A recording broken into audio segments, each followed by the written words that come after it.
जे मर भी जावे,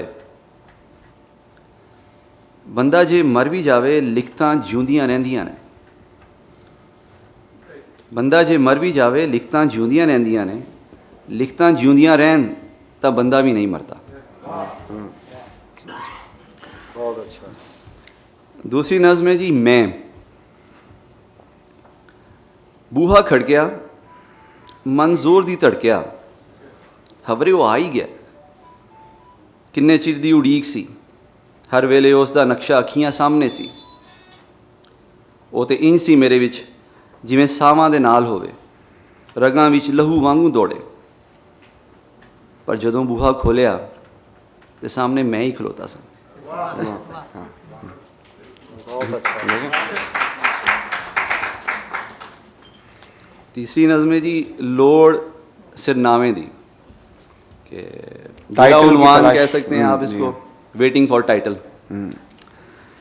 रीतां दा सुभाव इक्को ही वर्गा होंदा है, मेल वंड किंज दी भी होवे, चाह इक्को जिहे, रीझां एक वांग दियां।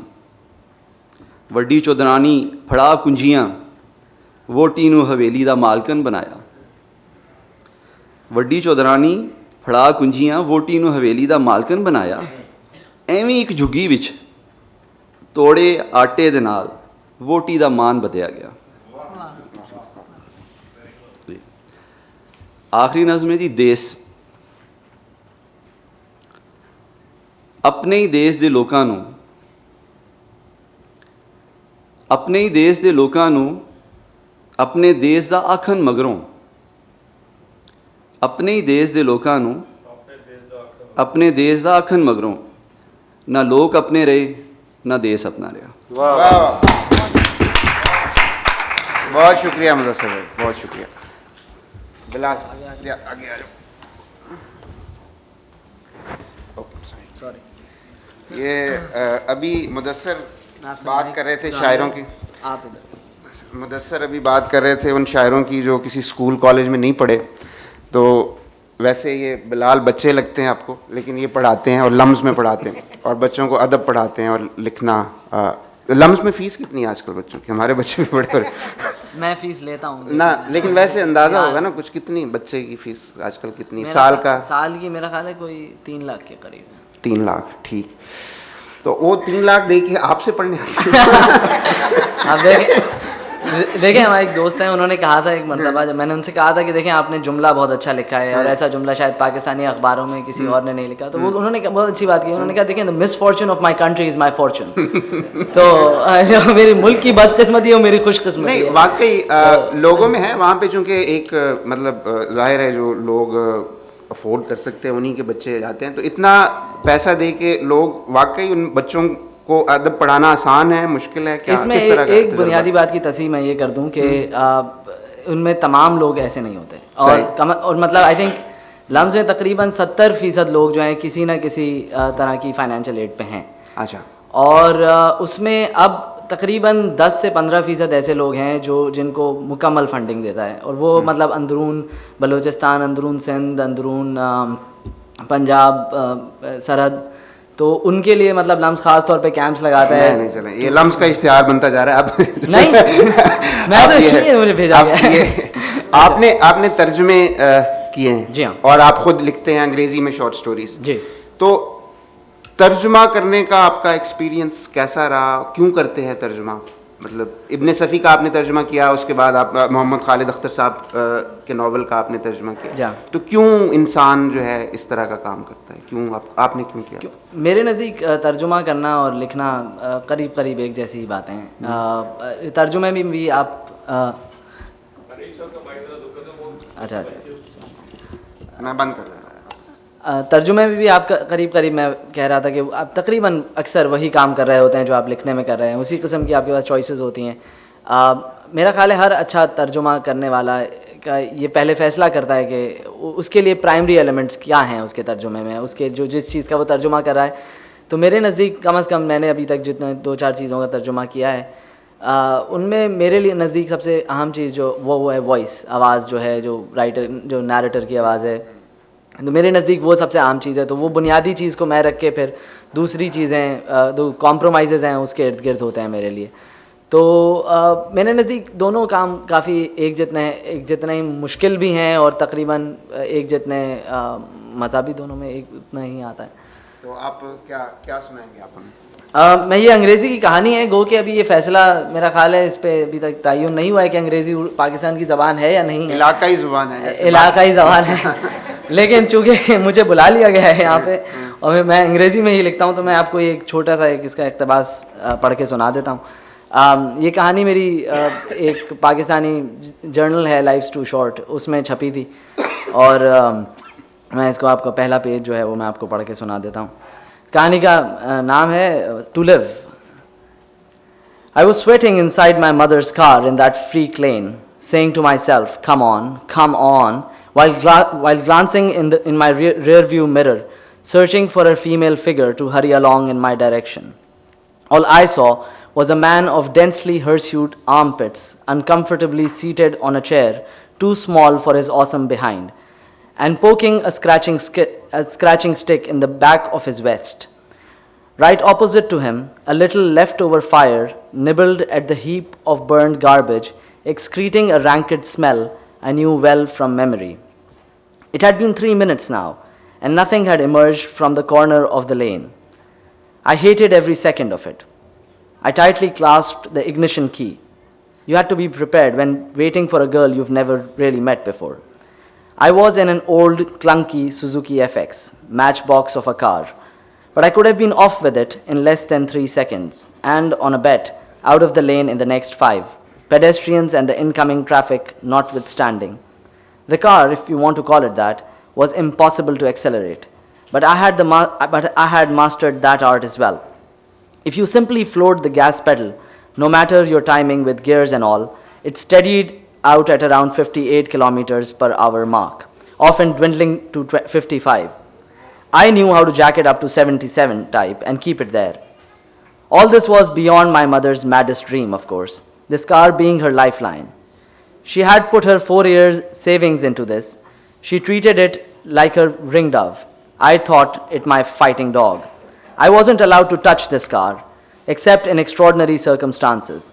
She was sleeping when I pushed the car to the end of the lane before igniting it and getting away with it. I'd been waiting a long time to see this girl, Sapna. I had worked hard on. I called her before leaving the house. She said she was ready. Planning inside my mother's sleep schedule, I gave myself an hour to get back. Shukriya. शुक्रिया Bilal, thank you very much, thank you. Hasan, ये जो सामने पड़ी है नज़्म आपके,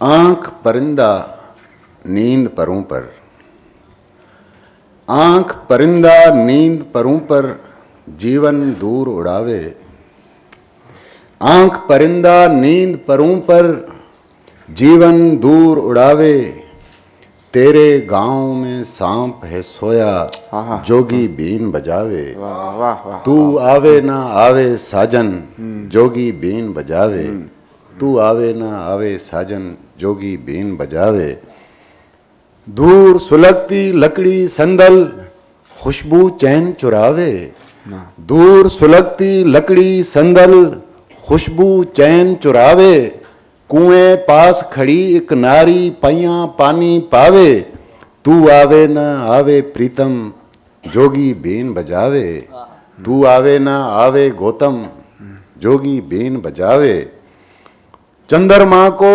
चैन नहीं है मोरा मन घबरावे, चंद्रमा को चैन नहीं है मोरा मन घबरावे, भर भर रोज कटोरा किश्ता एक फकीर भी आवे, तू आवे ना आवे रांझू जोगी बीन बजावे, तू आवे ना आवे रमता जोगी बीन बजावे, दिल की कुटिया जाग रही है उसको कौन सुलावे, दिल की कुटिया जाग रही है उसको कौन सुलावे, दर्स फकीर तो जाग रहा है दुनिया आवे जावे, तू आवे ना आवे गंगू जोगी बीन बजावे, तू आवे ना आवे तुलसी जोगी बीन बजावे। वाह,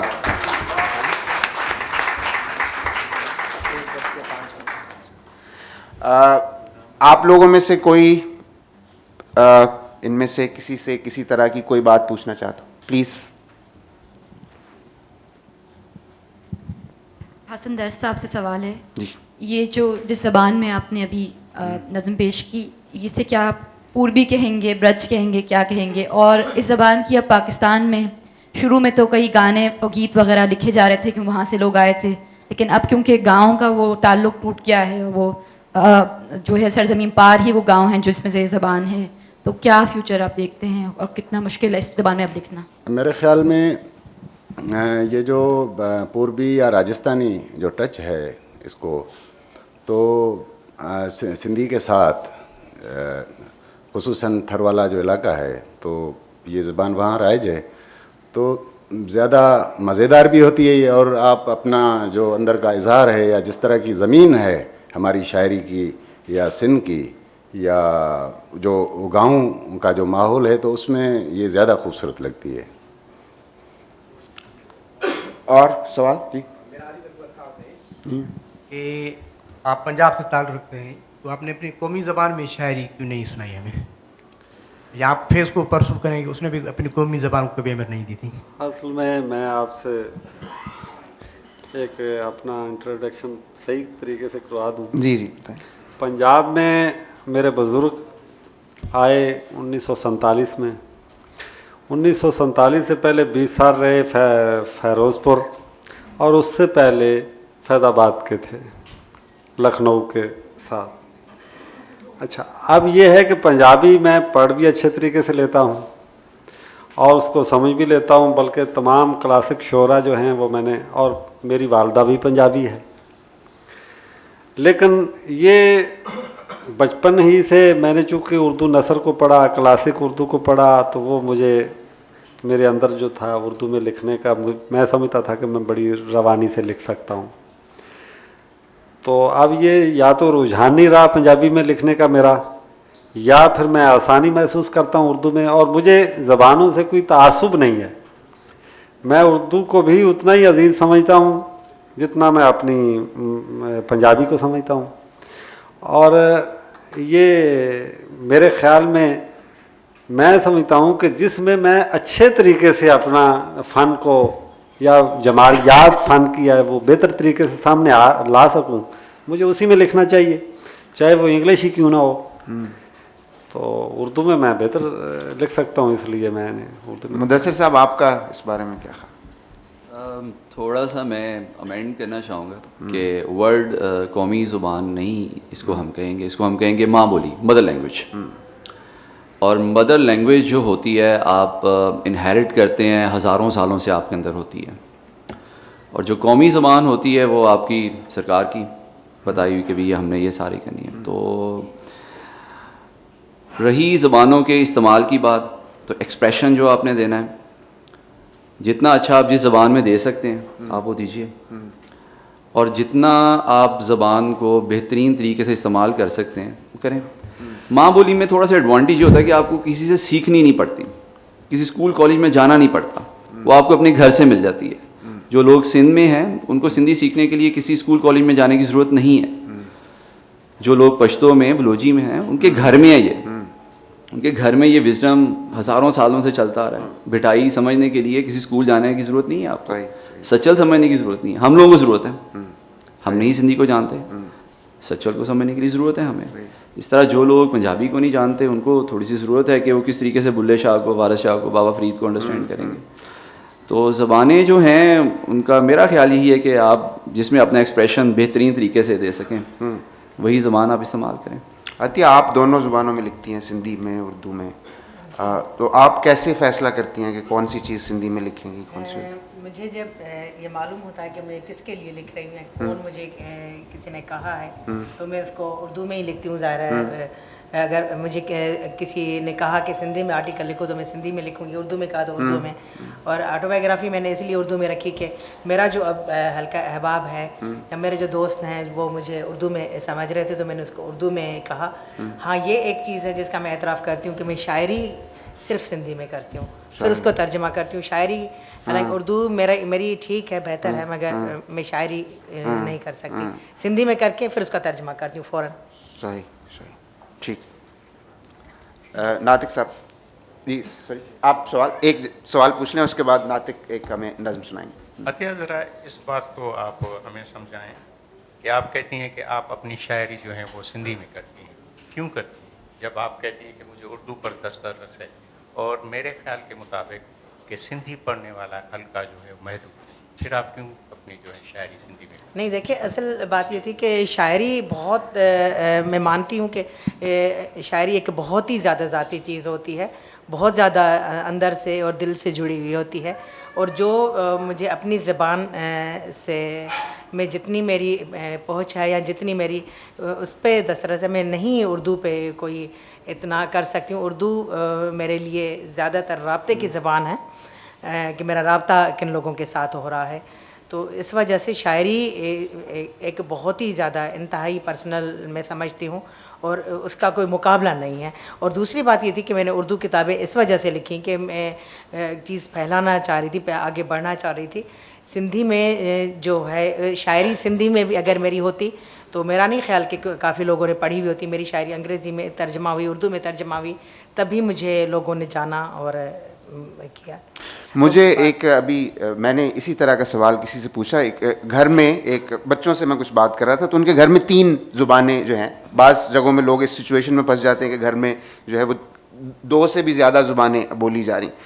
तो मैंने उससे पूछा कि कैसे, मतलब कि हाउ डू यू डिसाइड कि अब किस, उन्होंने कहा कि खाने की जो बात होती है हमारे घर में, वो एक जो माँ बोलती है, उस हमेशा जब खाने की बात करते हैं हम तो उस ज़ुबान में बात करते हैं, और बाकी जो काम की बात होती है तो वो किसी उस ज़ुबान में बात करते हैं। हाँ, गाली भी हाँ, गाली।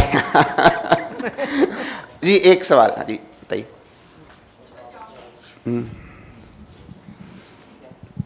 जो